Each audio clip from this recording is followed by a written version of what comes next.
Selamat sore pemirsa, kami kembali hadir ke hadapan Anda, dengan informasi menarik dan terpercaya, inilah informasi selengkapnya. Publik Vietnam mulai panik dilampaui timnas Indonesia, desak VFF ikuti langkah PSSI. Sepak bola Indonesia berkembang pesat berkat kebijakan naturalisasi dari PSSI hingga membuat publik Vietnam panik. Timnas Indonesia mengungguli Vietnam dalam perburuan tiket putaran ketiga kualifikasi Piala Dunia 2026. Di sisi lain, Timnas U23 Indonesia mencapai semifinal Piala Asia U23 2024 dan tengah memperebutkan tiket Olimpiade Paris 2024. Transformasi pesat tersebut merupakan hasil dari program naturalisasi PSSI di bawah kepemimpinan Erick Thohir. Terbaru, PSSI telah menyelesaikan proses naturalisasi Maarten Paes, yang memiliki darah Indonesia dari sang nenek. Kiper berusia 25 tahun itu pernah bermain untuk tim nasional Belanda di kelompok usia U19 hingga U21.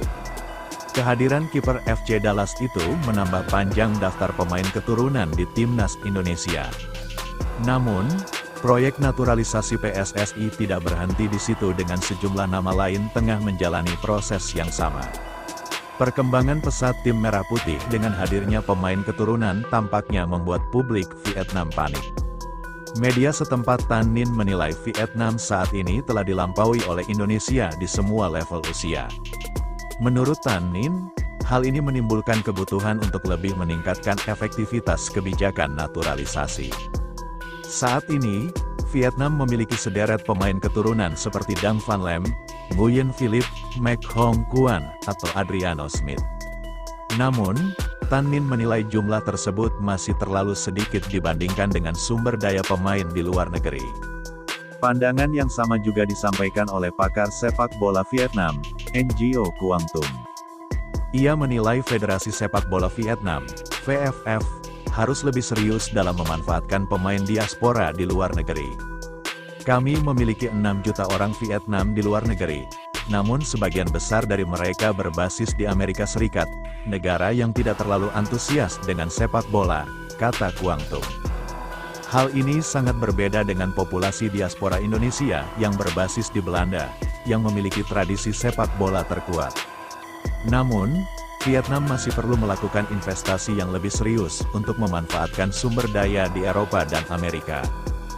VFF harus menganggapnya sebagai strategi serius dengan para pencari bakat yang tersebar luas, dengan kriteria yang jelas. Kisah Nguyen Philip menunjukkan bahwa masih banyak hambatan yang menghalangi atlet-atlet Vietnam di luar negeri untuk memberikan kontribusi kepada tanah air mereka. Tentu saja, pada dasarnya Vietnam harus fokus untuk lebih meningkatkan kualitas pelatihan bagi generasi muda di dalam negeri, yang masih kurang bagus, tambahnya. Pakar Phu Quang Huy juga memiliki pendapat serupa dengan berkaca pada Indonesia dan Thailand. Dalam jangka panjang, Vietnam masih perlu mengeksploitasi lebih baik sumber pemain Vietnam di luar negeri. Namun, kita masih menghadapi hambatan kebijakan, tidak ada prioritas khusus untuk atlet-atlet berprestasi seperti Indonesia. Thailand dan Indonesia mengalami kemajuan pesat berkat para miliarder yang menjadi presiden Federasi Sepak Bola.